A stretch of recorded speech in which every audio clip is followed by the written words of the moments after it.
mga palangga, andito tayo ngayon sa Embassy of the United States. So, nireport natin ang mga talawan.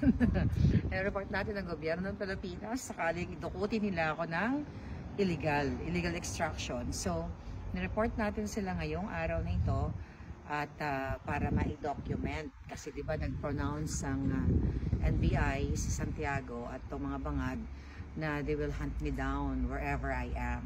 So now, nandito tayo sa US Embassy in the Netherlands para ma-report sila. So actually, just to give you update, nakausap ko ang officer dito. So tinanong nila ako regarding sa death threat. Kinuwento ko sa kanila at sinabi ko na i-report na actually yung mga issue na ito, mga incidenteng ito sa FBI sa California. So dinocument ganyan. So now nag-offer sila kung ano daw yung assistance na pwede nila ibigay sa akin. So sabi ko, escort pag uwi ko sa Pilipinas, sa Pilipinas, escort pag uwi ko sa California.